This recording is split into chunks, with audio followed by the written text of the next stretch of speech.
अस्सलाम वालेकुम नाज़रीन, मैं अनवर काशिम मुमताज़ टैक्स और आपके साथ हाजिर हूँ। हुकूमत चलाना अवाम की ज़िम्मेदारी है। वोट दे के अरबाब इख्तियार को इलेक्ट करना, उनसे सवाल करके उनका एहतसाब करना और टैक्स दे के हुकूमत के लिए वसाइल पैदा करना। हमारे यहाँ लोग वोट देखते हैं, अरबाब इख्तियार को इलेक्ट करते हैं, उनसे सवाल करते हैं, लेकिन टैक्स देने पर खामोशी इख्तियार कर लेते हैं, जिसकी वजह से पाकिस्तान का टैक्स निज़ाम वो वसाइल पैदा नहीं कर रहा जो आम आदमी को फ़ायदा पहुंचा सके। इसीलिए टैक्स का वो इम्पैक्ट ग्रास रूट लेवल तक नहीं जा सकता। हमें ज्वाइन किया असलम हयात साहब ने, जो वाइस प्रेसिडेंट टेलीनॉर पाकिस्तान के आए। उनसे बात करते हैं कि टेलीकॉम सेक्टर के क्या मसाइल हैं और वो किस तरह मईशत में अहम किरदार अदा कर रहा है टैक्स दे के। असलम साहब अस्सलाम वालेकुम, बहुत शुक्रिया आपने हमारे लिए वक्त निकाला। वालेकुम सलाम सर। मैं सिर्फ ये जानना चाहूँगा कि टेली कम्युनिकेशन पाकिस्तान की मईशत में एक बहुत अहम किरदार अदा कर रहा है, और क्या जो हुकूमत है वो जो टैक्स उनसे ले रही है, क्या कोई फ्रेंडली इन्वायरमेंट क्रिएट कर रही है वो टेलीकॉम सेक्टर के लिए? आप क्या समझते हैं कि ये कंड्यूसिव इन्वायरमेंट है? सर ये एक बहुत अहम मौजू है और उसके दो हिस्से हैं। एक तो टेलीकॉम सेक्टर के जो कॉर्पोरेट टैक्सेस हैं उस पर फ़िलहाल तो मैं बात नहीं करूँगा, लेकिन जो कंज्यूमर के ऊपर टैक्सेस हैं वो इतने ज़्यादा हैं कि उसकी वजह से जितनी आपकी टेलीकॉम सेक्टर की ग्रोथ है वो रुक गई है।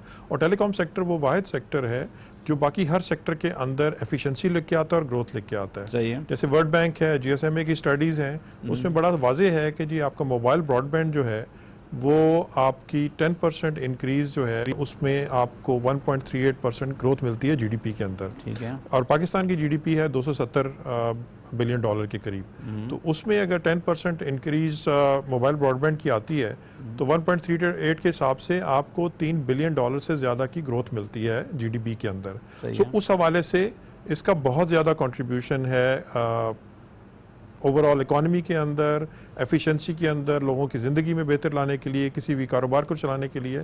और अभी आप देखें जो गवर्नमेंट का विजन है 2025, उसके अंदर जितने ब्लॉक्स हैं उसमें हेल्थ है, आपकी लिटरेसी है, आपकी एजुकेशन है, उस सब के अंदर जो है वो टेलीकम्युनिकेशन का, मोबाइल का रोल है। तो उस हवाले से ये एक बहुत ही इम्पोर्टेंट सेक्टर है और उस हिसाब से ही इसको ट्रीट करना चाहिए गवर्नमेंट को। आपकी बात बहुत वजह है कि ये इसमें बड़ा पोटेंशियल है, लेकिन बात ये होती है कि किसी भी बिजनेस में सेक्टर में पोटेंशियल होता है तो उसका ड्यू शेयर गवर्नमेंट को टैक्स की सूरत में भी जाना चाहिए। तो आप जो बात कह रहे हैं तो उससे तो ये लग रहा है कि ये जो टैक्स है वो उन ग्रोथ में हर्डल कर रहा है। सर आप बिल्कुल ये मैं एग्री करता हूं, और इसमें मेरा नहीं ख्याल कि किसी भी जो फॉरेन इन्वेस्टर है या मोबाइल ऑपरेटर है या टेलीकॉम ऑपरेटर है उसको कोई इतराज़ है टैक्स देने पे। अब फॉर एग्जांपल टेलीनॉर जो है वो एक नॉर्वेजियन कंपनी है और आपको पता है यूरोप के अंदर टैक्सेस जो हैं उसमें बिल्कुल खुशी से दिया जाता है और उस पर तो किसी को कोई इतराज़ नहीं है उस बाय प्रिंसिपल। लेकिन यहाँ पर जो प्रॉब्लम आ रही है कि आप टैक्स, एक तो पॉलिसी के इश्यूज हैं, अनप्रेडिक्टेबिलिटी बहुत ज़्यादा है, और सबसे जो प्रॉब्लमेटिक है कि आप उन लोगों से टैक्स इस टेलीकॉम सेक्टर में ले रहे हैं जो कानून के मुताबिक टैक्स देने के मजाज नहीं है या टैक्स देना उन पे ज़रूरी नहीं है। फॉर एग्जांपल 4 लाख से कम आबादी हो तो आप टैक्स नहीं दे, आपको टैक्स देना ज़रूरी नहीं है, लेकिन उसके बावजूद टेलीकम्युनिकेशन सर्विस के ऊपर गवर्नमेंट जो है वो 14% विदहोल्डिंग टैक्स ले रही है जो आप उसको वापस भी नहीं करते। सो मेरे ख्याल में ये एक प्रिंसिपल इशू है। गवर्नमेंट को टैक्स देना जो है और कलेक्ट करना वो सब बहुत जरूरी है, क्योंकि गवर्नमेंट ने अपने फंक्शंस हैं, स्टेट सर्विसेज देनी होती है। आपने जो कहा कि 14% टैक्स है, बिल्कुल सही है, और आपकी बात बिल्कुल सही है कि ये 14% उन लोगों पे भी लगता है जो लोग टैक्स के नेट में नहीं आते, और आपके बहुत सारे कस्टमर ऐसे होंगे। लेकिन आप क्या गवर्नमेंट को प्रपोज करते हैं कि क्या ऐसी चीज करे जिससे ये लोग जो हैं इन पे टैक्स ना लग सके? सर मैं पहले आपको क्विकली थोड़ा सा बताता हूं कि ये टैक्सेस किस हद तक, सर 14% नहीं है, किस हद तक गवर्नमेंट जो है वो टैक्सेस ले रही है उस टेलीकम्युनिकेशन सर्विस पे उस आदमी के लिए, उस आदमी से जिसकी इनकम बहुत कम है 4 लाख से कल में। ठीक है। तो उसमें आप सबसे पहले ये देखें, जब वो हैंडसेट खरीदने जाता है तो उसको 300 से 1000 और 1500 के करीब टैक्स लगता है, डिपेंडिंग ऑन के उस फोन की स्पेसिफिकेशन क्या है। तो वो टैक्स देने के बाद उसके बाद इतना ही एक और अमाउंट लगती है IMEI टैक्स की। फिलहाल तो वो डॉर्मेंट है लेकिन कानून में मौजूद है। वो देने के बाद फिर वो आता है सिम खरीदने के लिए, सही है, उस पे 250 रुपए का टैक्स है सिम सप्लाई के ऊपर। ठीक है, वो टैक्स देने के बाद जब वो पहला लोड करता है 100 रुपए या 200 रुपए का जितना भी होता है, उसके ऊपर 14% विद होल्डिंग टैक्स है, चाहे वो टैक्स पेयर की कैटेगरी में आता है या नहीं आता।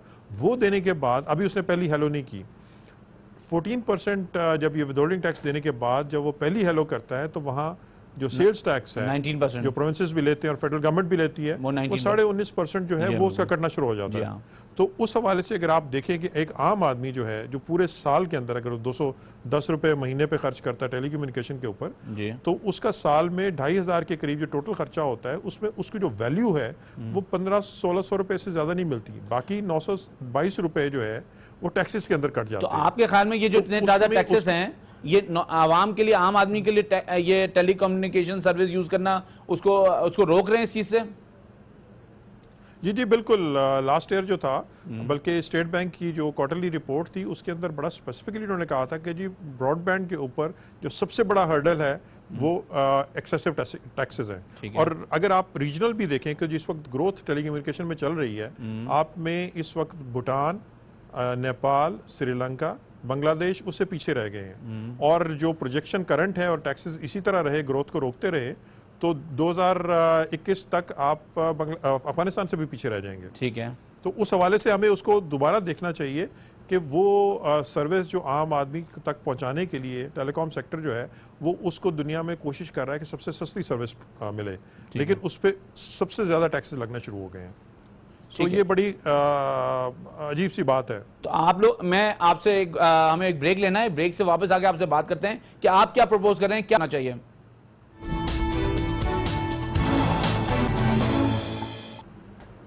जी, हम बात कर रहे थे कि आप क्या प्रपोज कर रहे हैं, रीजनल प्रैक्टिस क्या है टेलीकॉम पे, कितना रेट ऑफ टैक्स है या कोई एग्जेम्पशन अवेलेबल है टेलीकॉम सेक्टर के लिए? सर उसमें कुछ तो बड़ी अजीब सी बात है कि जब मौजूदा गवर्नमेंट आई थी उस वक्त विदहोल्डिंग टैक्स जो था वो सिर्फ 10% था। ठीक है, और आते ही उसको 15% कर दिया और उसके बाद एक साल बाद 14% कर दिया। तो असूलन जो है अगर किसी की इनकम जो है वो 4 लाख से कम है उस पर तो ये विदहोल्डिंग टैक्स लगना ही नहीं चाहिए। ठीक है, लेकिन अगर गवर्नमेंट जो है उसको बहुत ज़्यादा फाइनेंशियल हिट आती है तो एटलीस्ट इसको वापस 10% पे जाना चाहिए जो इस शुरू में 2013 के अंदर उससे पहले था। दूसरा, आप जो जीएसटी है, ये सर्विसेज सेल्स टैक्स है, उसमें आप अगर बाकी सर्विसेज सेक्टर को देखें तो उस पे 13 से 17% के करीब टैक्स है, सेल्स टैक्स, जबकि टेलीकम्युनिकेशन जो है उसके ऊपर 19.5% है, लग्जरी सर्विसेज से भी ज़्यादा है। तो उस हवाले से भी आप ये देखिए, अगर तो इस पे सेल्स टैक्स जो है, हम ये नहीं कहते कि आप बिल्कुल ख़त्म कर दें, आपने सही कहा था कि गवर्नमेंट जो है उसको टैक्स चाहिए अपनी सर्विसेज प्रोवाइड करने के लिए, सिविक सर्विसेज, तो आप उसमें वही टैक्स लें जो आप बाकी सर्विसेज में दूसरे सेक्टर से ले रहे हैं। तो उसमें 13 से 17% है, वो आप ले लें। दूसरा, एक और मजे की बात यह है कि अगर आप इंटरनेशनल ट्रैवल करते हैं एयर टिकट के ऊपर, विदहोल्डिंग टैक्स सिर्फ 5% है जी, जबकि टेलीकम्युनिकेशन सर्विस जो है which is a service which provides efficiency, उसके ऊपर आपने प्रोहिबिटिव टैक्स 14% पे लगाया हुआ है। सो आई थिंक ये चीज़ें फिक्स करने की ज़रूरत है हमें। खैर, टेलीकॉम पॉलिसी के अंदर भी ये था कि उसमें ग्रोथ के ऊपर बहुत ज़्यादा फोकस था जो गवर्नमेंट ने पिछले साल दी है। लेकिन आप अगर नटशेल में बात कर रहे हैं, फंडामेंटल फ्लॉज हैं, आप नटशेल में जो बात कर रहे हैं, आप ये कह रहे हैं कि टैक्स लें बट मतलब ऐसा लें कि लोगों के लिए बर्डन ना बढ़े। लेकिन जो आपने बात की 4 लाख लोगों जिनकी इनकम हो उनसे कम लिया जाए, तो ये तो एट द फेस तो गवर्नमेंट डिटरमिन नहीं कर सकती इसको कि भाई किसकी इनकम 4 लाख से कम है या ज्यादा है। मेरे ख्याल में रेट अगर कम कर दिया जाए तो अक्रॉस द बोर्ड हर एक के लिए फायदा हो जाएगा। देखिए, एक बात तो ये है ना कि टैक्स कम होना चाहिए, वो तो बिल्कुल एक वजह बात है। तो दूसरी तो असूल की बात है ना कि अगर आप कहते हैं कि जी टैक्स 4 लाख से नीचे जो है हम इनकम टैक्स नहीं लेंगे, तो फिर वो उसको फॉलो भी करना चाहिए। बट आई एग्री कि अगर गवर्नमेंट समझती है कि 10% जो है उसको ज़रूरी लेना है अपने इनकम चलाने के लिए, ज़्यादा बेहतर तो ये होगा कि गवर्नमेंट जो है वो अपना टैक्स नेट बढ़ाए और उसके ऊपर जो है ज़्यादा फोकस करे।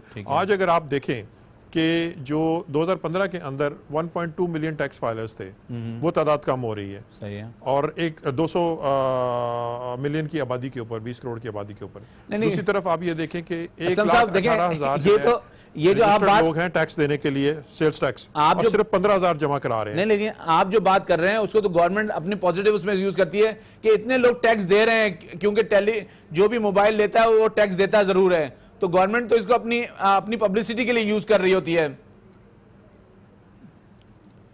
जी बिल्कुल, आप बजा कह रहे हैं, लेकिन अगेन वही बात आती है कि आप टैक्स उससे लें जो टैक्स कानून के मुताबिक टैक्स देने का उसका ड्यूटी है। बहरहाल मेरे ख्याल में अगर आप सिंपली विदहोल्डिंग टैक्स को 10% पे ले जाएं जिस पे पहले था, और सेल्स टैक्स को जो बाकी सेक्टर्स हैं उसके ऊपर ले जाएं जो 13 से 17% है, तो आपका ओवरऑल जो रेवेन्यू है गवर्नमेंट का, हमने डिलॉयट से स्टडी कराई, GSMA से कराई, और उसमें हमने प्रेजेंट किया FBR को भी और लोकल जो रेवेन्यू अथॉरिटीज थी प्रोविंशियल को भी, कि आपकी इनकम बढ़ेगी क्योंकि इस्तेमाल ज्यादा होगा। अच्छा, इसका आज से आप 10 साल पहले देखें, जब आप 2,000 रुपया विदहोल्डिंग टैक्स लेते थे, उस वक्त गवर्नमेंट की इनकम कम थी, लेकिन जब आपने 250 रुपया किया तो आपकी इनकम बढ़ गई। अच्छा, तो अगर हम आप इसको टैक्स करेंगे उतना इस्तेमाल बढ़ेगा और गवर्नमेंट का रेवेन्यू बढ़ेगा। बिल्कुल, आपका point very well noted. Basically अब आप ये देखें कि अगर ये जो आपके टैक्सेस हैं, क्या इससे कम करने से फॉरेन इन्वेस्टमेंट भी अट्रैक्ट होगी? जी जी बिल्कुल। अभी तक जो सबसे बड़ी चैलेंज ये आ रहा है कि जो फॉरेन इन्वेस्टर है उसको नज़र आता है कि जी गवर्नमेंट जो है वो टैक्सेस की मद में बहुत ज़्यादा रिटर्न लेती है, लेकिन जो इन्वेस्टमेंट आती है उस पे जो इन्वेस्टर है उसको इतना रिटर्न नहीं मिला। हम टेलीनॉर की आप एग्जांपल देते हैं कि कोई $3.5 बिलियन, 360 बिलियन रुपए तक इन्वेस्टमेंट की है टेलीनॉर ने पाकिस्तान के अंदर। जब तक अब तक 12 साल में सिर्फ $350 मिलियन का डिविडेंड गया है शेयर होल्डर को, जबकि उसके मुकाबले में जो गवर्नमेंट ने टैक्सेस लिए हैं वो 200 अरब के करीब हैं। सो इससे आपको अंदाज़ा होना चाहिए कि गवर्नमेंट जो है उसको जो ये सोने के अंडे देने वाली मुर्गी है उसको ज़िबा नहीं करना चाहिए, इस पे से आपको टैक्स मिल रहे हैं, और ये वो टैक्स है जो आज से 12 साल पहले एग्जिस्ट नहीं करते थे गवर्नमेंट के, क्योंकि टेलीकम्युनिकेशन सर्विस के अंदर जो था वो मौजूद ही नहीं थी डीरेगुलेशन से पहले। ठीक है, तो कॉर्पोरेट सोशल रिस्पांसिबिलिटी इसमें टेलीकॉम जो है वो कितना कंट्रीब्यूट कर रही है? सर टेलीकम्युनिकेशन सेक्टर अपनी जो उसका फेयर शेयर है उतना वो बिल्कुल सोशल रिस्पांसिबिलिटी पे खर्च कर रहा है, और इसमें आप जो देखेंगे बहुत सारे एरियाज़ जिसमें हमारी कोर कॉम्पिटेंस है विच इज़ टेलीकम्युनिकेशन, उसके अंदर हम लोग इंटरनेशनल जो बॉडीज़ हैं जैसे यूनिसेफ है उसके साथ मिलके पाकिस्तान में डिजिटल बर्थ रजिस्ट्रेशन के ऊपर काम कर रहे हैं कि बहुत सारे बच्चे जो पैदाइश के वक्त वो रजिस्टर नहीं होते, उनको हम लोग उस टेलीकम्युनिकेशन सर्विस की वजह से उसमें रजिस्टर करवा रहे हैं, और उसमें बहुत ज़्यादा जो है जिन इलाकों के अंदर बच्चों की रजिस्ट्रेशन नहीं होती थी, अब मोबाइल फ़ोन की वजह से वो शुरू हो गई है। इसके अलावा हम जो बच्चे हैं उनको इंटरनेट इस्तेमाल करने के लिए ट्रेन करते हैं कि वो किस तरह रिस्पॉन्सिबली जो है उस पर जाएँ और सिर्फ वो चीज़ें देखें जो उनकी एज के मुताबिक हैं। इसी तरह हमने बहुत सारे स्कूल जो हैं उनको रिफर्बिश किया है, उनके ऊपर IT लैब्स बनाई हैं, और तो बहुत सारे प्रोजेक्ट्स हैं जिसके ऊपर मतलब हम काम कर रहे हैं, क्योंकि टेलीनॉर बिलीव ये करता है कि आप जिस सोसाइटी में आप बिजनेस कर रहे हैं, जहाँ से कमा रहे हैं, आप जरूर खर्च करें, लोगों की जिंदगियों को इम्प्रूव करें। बिल्कुल ठीक है। मैंने आपसे पहले सवाल पूछा था कि अगर कोई फॉरेन इन्वेस्टर है वो इस वक्त अगर रीजनल कंट्रीज को देखे तो उसको पाकिस्तान का एनवायरनमेंट कंडूसिव रखता है इन रिस्पेक्ट ऑफ टैक्स और अदरवाइज भी जो दूसरे गवर्नमेंट की सपोर्ट है? सर जो बिजनेस एनवायरनमेंट है उसमें सिर्फ मैं 2 चीज़ें आपको मेंशन कर दूं, उससे आपको अंदाज़ा हो जाएगा। जी बिल्कुल। कि कुछ अरसा पहले तक जो पाकिस्तान में इन्वेस्टर्स थे उन सब का ये ख्याल था कि लॉ एंड ऑर्डर जो है या टेररिज्म है या एनर्जी क्राइसिस है वो सबसे बड़ा मसला है, लेकिन आज जो आपके OICCI जो international investors chamber of commerce है उसमें 195 मेंबर्स हैं, और वो सारे के सारे एक जुबानों के कह रहे हैं कि अब सबसे बड़ा मसला जो है वो अनप्रेडिक्टेबिलिटी ऑफ टैक्सेस का है। ओके, तो इसका मतलब और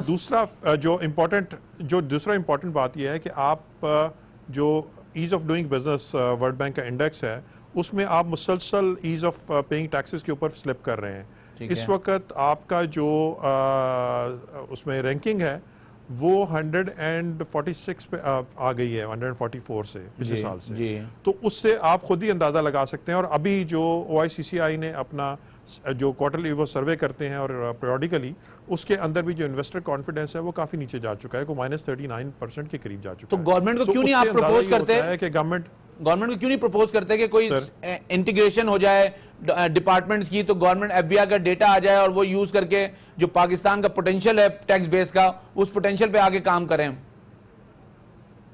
सर अब ये बहुत दफ़ा एंगेजमेंट हुई है और सारी रेवेन्यू अथॉरिटी के साथ है, FBR के साथ भी हुई है, मिनिस्ट्री ऑफ फाइनेंस के साथ भी हुई है, और सब जगह हमने बताया। और बल्कि हमने ये कहा कि जी आप हमारा खाली इतबार करने की जरूरत नहीं है, अब आपको प्रोफेशनल स्टडीज़ करा के दी हैं कि आप अपना टैक्स पॉलिसी के बहुत सारे प्रॉब्लम्स हैं, इनको ठीक होना चाहिए। और ये हम सब के लिए बेहतर है, क्योंकि जितने लोग ज़्यादा इस्तेमाल करेंगे टेलीकम्युनिकेशन सर्विस, उसकी वजह से जो है वो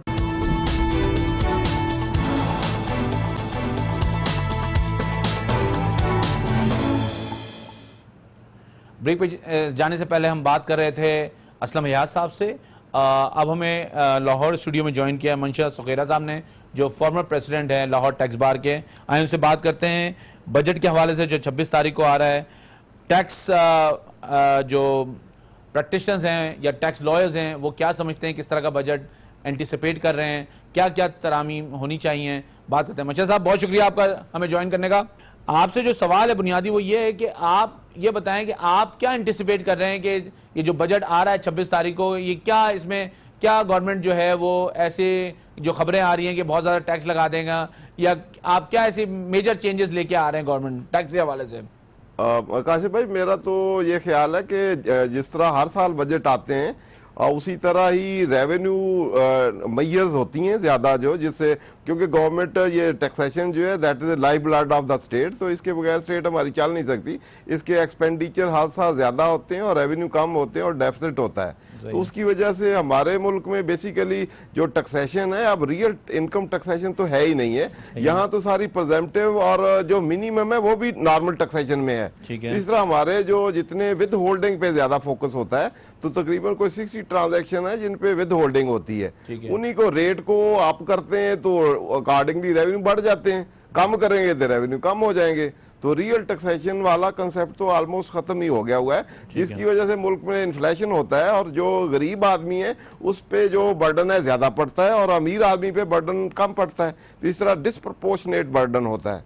नहीं, ये तो यही वाला जो एरिया है, ये आपकी बात बिल्कुल बजा है और ये एक बुनियादी मसला है। लेकिन जब हुकूमत से बात इवन तो हमने सेल टैक्स में भी विद होल्डिंग इंट्रोड्यूस कर दिया है, जो कि दुनिया में कहीं नहीं है। नहीं, आप बिल्कुल सही कह रहे हैं, लेकिन जो बुनियादी तो हमारा जो टैक्सेशन सिस्टम है काशिफ भाई, हमारे टैक्सेशन सिस्टम में सारा इंटरैक्ट टैक्सेशन सिस्टम ही है, जो कि अल्टीमेटली कंज्यूमर पे या उस पे बर्डन पड़ता है। और जो विद होल्डिंग टैक्स है ये कास्ट का पार्ट बन जाता है। बिल्कुल सही है। इस तरह जो मंशा भाई मैं समझ गया आपकी बात, टैक्सेशन है वो होती ही नहीं है। मंशा भाई मैं बात आपकी हमें चाहिए, हमें बेसिकली मुझे आवाज हमें जो इसके लिए मेरी जो सजेशन है वो ये है कि क्योंकि हमने जब ऑर्डिनेंस 2001 आया था तो हमने इसमें ट्रांजिशनल प्रोविजन डाले थे कि ये हमने with the passage of time इसको हम रिमूव कर देंगे। मैं समझ गया आपकी बात। मैं आपसे कह रहा हूं ये तो बुनियादी मसला है और हमें पता है, लेकिन जब गवर्नमेंट से हम ये बात करते हैं तो गवर्नमेंट ये कहती है कि अगर हम FTR हटा देंगे तो जो रेवेन्यू आ रहा है वो रेवेन्यू भी नहीं आएगा। आप क्या समझते हैं ये बात कितनी हद तक सही है? मेरा ख्याल ये है कि जब हम टैक्सेशन को basic as a economic measure adopt करेंगे जैसे दुनिया अडॉप्ट करती है, और जो इसमें हमारा सिस्टम जो है उसको एक सिंपलीफाई करेंगे और उसको इंसेंटिव बेस बनाएंगे, तो फिर ऐसी बात नहीं होगी। इस वक्त तो हमारा सिस्टम जो है वो पीनल बेस है और सारे डिफॉल्ट सरचार्ज, पेनल्टी, प्रोसिक्यूशन, इस तरह चीजें, और ये टैक्सेशन जो पेनल्टी शनल्टी है ये सारी एज ए डेटरेंट होनी चाहिए, ना कोई इसको इम्प्लीमेंट किया जाए बल्कि इंसेंटिव बेस्ड सिस्टम होगा, तो फिर ये चीजें सही हो सके।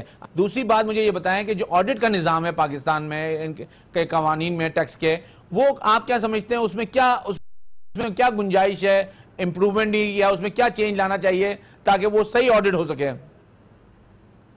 बेसिकली जो ऑडिट का सिस्टम है 2001 से लेके अब तक कोई ऑडिट हुआ ही नहीं है।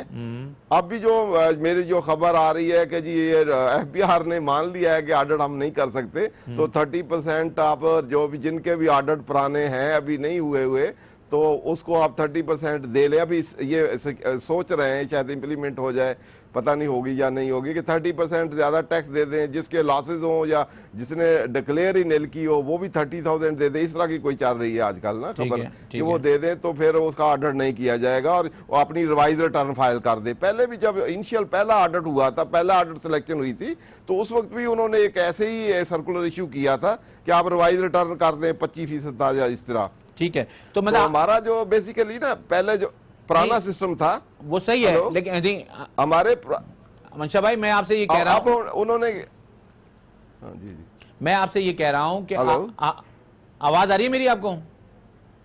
हाँ जी, अब आ रही है। जी हाँ, मैं आपसे ये कह रहा हूँ कि ये जो गवर्नमेंट ने सिलेक्शन किए थे 1,30,000 केसेस, उनको ऑडिट नहीं कर पाया, तो ये क्या पैगाम दे रहा है नीचे ग्राउंड पे? ये बेसिकली ये है कि क्योंकि जो ही ये सिलेक्शन में भी पहले तो एक पैरामेट्रिक सिलेक्शन, एक दो उसमें, एक तो रैंडम, पहले रैंडम थी वो चैलेंज हुई, उसमें भी नहीं कर सके। अब उन्होंने पैरामीटर की है, तो उसमें वो उनको जो बेसिक राइट है लोगों का कि उनको पैरामीटर बताए जाएं कि उस सिलेक्शन किस तरह हुई है, वो नहीं बताए जाते। लॉ में है कि कॉन्फिडेंशियल होगा, तो इस तरह फिर वो एक्सेस टू इन्फॉर्मेशन तो फंडामेंटल राइट है। लोग फिर चले जाते हैं कोर्ट में, तो कोर्ट में फिर ऑनवर्ड वो सिस्टम जो है स्ट्रक डाउन हो जाता है। ये अवेयरनेस क्रिएट करनी चाहिए लोगों के साथ। पुराने दौर में एग्रीमेंट भी होते थे, कोई इंसेंटिव बेस हो तो लोग अपने ऑडिट करवाने के लिए रेडी हों, और जितने लकूनाज हैं लॉ में या अदरवाइज उसको रिमूव किया जाए, ताकि जो ऑडिट है वो ट्रांसपेरेंट हो और इंसेंटिव बेस हो हर कोई, और उसके कोई इंसेंटिव दिए जाए लोगों को, ताकि लोग खुद बहुत कहें जी मैं ऑडिट करवाना चाहता हूं। बिल्कुल ठीक है, बिल्कुल ठीक है, बजाय इसके कि उसमें। हाँ जी जी। और दूसरा ये है कि आजकल तो ऑडिट वो करने की बजाय उसका अल्टरनेटिव इस्तेमाल कर रहे हैं कि 122 सेक्शन 5 के तहत ऑडिट वाला काम कर रहे हैं, ये 122(5)(a) के तहत ऑडिट वाला काम कर रहे हैं। नहीं, मैं समझ गया आपकी बात, मैं बात आपकी समझ गया हूं, मैं आपकी बात समझ गया हूं। मुझे सिर्फ आप ये बताइए कि ये जो विथहोल्डिंग का कानून है, उसके तहत जो पेनलाइज करते हैं, आप टैक्स नहीं काटें तो आपको पेनलाइज किया जाता है, आप स्टेटमेंट नहीं काटें तो ये तो एक किस्म का बेसिकली फंक्शन तो है स्टेट फंक्शन का कि वो कलेक्ट करें, लेकिन वो उन्होंने अपना फंक्शन जो है टैक्स पेयर पे डाल दिया हुआ है। अगर टैक्स पेयर का फॉल्ट होता है तो उसमें 4 किस्म की पेनल्टी लगती हैं। एक तो उससे कहा जाता है कि ये आप वो जो डिडक्ट नहीं किया वो दें, फिर उसपे डिफॉल्ट सरचार्ज लगता है, फिर पेनल्टी भी लगती है, फिर 2 साल की उसपे प्रोसिक्यूशन भी है। नहीं है प्रोसिक्यूशन है। अगर टैक्स डिपार्टमेंट टैक्स कलेक्टर ना उसको कलेक्ट करें तो उनके लिए तो कोई इसी तरह की चीज नहीं है। वही आपने जो फरमाया है, और बर्डन टैक्स पेयर पे आपने जो फरमाया इंसेंटिव बेस्ड नहीं है, ये रिग्रेसिव है, तो इंसेंटिव देखिए वो अगर स्टेट का काम कर रहे हैं तो उनको कोई क्रेडिट दे, या तो कोई उसको इंसेंटिव हो कि अगर जिसने ज्यादा कलेक्ट किया कंपनसेट किया जाए कि आपको इतना टैक्स क्रेडिट दे दिया जाएगा, या अदरवाइज कोई उसको इंसेंटिव दें ताकि वो काम अगर स्टेट का कर रहा है तो उसको भी कोई रिवार्ड या कंपनसेशन होना चाहिए। तो बजट में या अदरवाइज स्टेट को भी चाहिए, क्योंकि स्टेट फंक्शन का काम कर रहा है तो उसको भी तो कोई इंसेंटिव देना। अच्छा, ये मुझे बताएं, ये जो फर्दर एक्स्ट्रा टैक्स है सेल टैक्स में, ये क्या हुकूमत की जिम्मेदारी नहीं है किसी को रजिस्टर करना, और आप एक टैक्स पेयर पे ज्यादा टैक्स लगा देते हैं कि तुम काम नहीं करो, अगर काम करोगे तो तुम्हें 3% तुम्हें एक्स्ट्रा टैक्स भी देना पड़ेगा, तुम्हें फर्दर टैक्स भी देना पड़ेगा। तो ये तो बड़ा नाइंसाफी वाला बात है। ये सारी जो ड्यूटीज बेसिकली जो हमारे सिस्टम में ज्यादातर, क्योंकि हमारा जो FBR है उसमें वो ब्यूरोक्रेसी है, तो वो सिस्टम को और लेजिस्लेशन को इस तरह डिजाइन कर देते हैं ताकि उनकी जो ड्यूटीज हैं वो भी सारी टैक्स पेयर पे चली जाएं। अब रजिस्ट्रेशन काम करना या उनको मॉनिटर करना, रजिस्ट्रेशन में तो हर वहां दुनिया सारी देख लें, अगर रजिस्ट्रेशन कोई फाइल करना चाहता है कि मैं टैक्स पेयर बनना चाहता हूं तो इमीडिएटली उसको दे दी जाती है। यहाँ तो आपको साल के 3, 4, 6 माह 50% ऑफ द ईयर रजिस्ट्रेशन में लग जाते हैं, तो रजिस्ट्रेशन नहीं होती। तो इस तरह फिर उसको थ्रू द एक्स्ट्रा टैक्स जो है कि 1% आपने नॉन रजिस्टर्ड को सप्लाई किया तो 1% लग जाएगा। इवन वो कंज्यूमर भी हो उस पर भी लगा देते हैं, इवन दो कि उसमें SRO है कि कंज्यूमर को आप डायरेक्ट सेल करेंगे तो उसमें नहीं होगा। इस तरह वो फिर अकॉर्डिंगली जो एग्जिस्टिंग टैक्स पेयर है उसको ज्यादा से ज्यादा पीनलाइज किया जाता है। इनकम टैक्स में भी, सेल टैक्स में भी आजकल तो टारगेट अचीव किए जाते हैं, बैंकों से भी पैसे निकलवा दिए जाते हैं। तीसरा बेसिकली इसको सिस्टम को सही करना है, तो जिस तरह टैक्स पेयर को पिनलाइज किया जाता है इस तरह टैक्स कलेक्टर की भी कोई ना कोई अकाउंटेबिलिटी होनी चाहिए। जहां कहीं उसने इर्रेशनल काम किया, अगर अकाउंटेबिलिटी नहीं हो, क्योंकि ब्रिटिश दौर में ये था कि जो भी पब्लिक फंक्शनरी काम करेंगे वो इन गुड फेथ होगा, तो उनका हर काम सही होगा, उनके खिलाफ कुछ नहीं हो सकता। लेकिन अब दुनिया बदल गई है, मीडिया है, एनवायरनमेंट है, लेकिन कोई इरेशनल काम होगा तो सामने नजर आता है। तो उसके लिए अकाउंटेबिलिटी जब तक नहीं होगी तो फिर टैक्स पेयर जो है वो भी आना पसंद नहीं करेंगे। इंसेंटिव बेस्ड हो, उनकी अकाउंटेबिलिटी, उनकी भी कोई भी गलत काम करे उसकी अकाउंटेबिलिटी हो। अच्छा, मुझे ये बताएं, अब मुझे ये बताएं कि आप क्या समझते हैं, आपकी इतनी माशाल्लाह प्रैक्टिस है, इतने सालों से आप इससे प्रोफेशन से वाबस्ता हैं, टैक्स बेस कैसे बढ़ाया जा सकता है? टैक्स बेस तो बेसिकली हमारा कुछ इंसेंटिव, वही मैंने पहले आपको बताया। इंसेंटिव तो ठीक है, लेकिन क्या ऐसे मेजर्स किए जाएं जिससे लोग ड्रैग हो जाएं रजिस्ट्रेशन कराने में, लोग कोई काम नहीं कर सकें बगैर एनटीएन के? क्या ऐसी चीज की जाए जो लोगों को मजबूर हो जाएं टैक्स फाइलर बनने के लिए? हाँ जी, इसके लिए ना हमारे मुल्क में कोई ऐसी ऑर्गेनाइजेशन या एंटिटी ऐसी नहीं है जो कि बिजनेस करने से पहले कोई लाइसेंस है। सीप जो है वो तो प्राइवेट लिमिटेड कंपनी के लिए, और क्योंकि हमारे सिस्टम में इनइक्वालिटी ऐसी होती है कि कंपनी में तो हमारा with holding, minimum, further tax और बहुत सारे ज्यादा हो जाते हैं। इस वजह लोग कंपनी से एओपी इंडिविजुअल में नॉन ऑर्गेनाइज सेक्टर में आ जाते हैं, और नॉन ऑर्गेनाइजेशन बिजनेस शुरू करने के लिए अदरवाइज कोई हमारे पास उसका डाटा नहीं होता। अगर उसके लिए कोई ऐसा सिस्टम हो कि जहां से उसने पहले बिजनेस स्टार्ट करने से रजिस्ट्रेशन हो, उसका कोई डाटा हो, और फिर वो डाटा या रजिस्ट्रेशन भी बहुत इजी सिस्टम होना चाहिए, बहुत सिंप्लीफाइड हो, ताकि उसका रिकॉर्ड आ जाए। हर बंदा जो भी बिजनेस जहां कहीं करे, जहां कोई रेंट पे प्रॉपर्टी दे, जहां कोई इन्वेस्टमेंट करे, उसका डाटा हो, उसकी रजिस्ट्रेशन हो, और इमीडिएटली वो एफबीआर के पास हो, और उसको पहले वो काम करने से पहले एफबीआर या रजिस्ट्रेशन में लेना हो। और यहाँ भी सिस्टम बहुत सिंप्लीफाइड हो कि इनिशियल स्टेज पे हर एक को रजिस्ट्रेशन या अदरवाइज चीजें उसको फैसिलिटेट करना चाहिए, ना कि उसको ऑफेंड करना चाहिए कि आप ना आए, तो फिर ज्यादा से ज्यादा टैक्स बेस इस तरह भी बढ़ सकती है। लेकिन मंशा साहब, लेकिन रजिस्ट्रेशन मिसयूज भी तो होती है।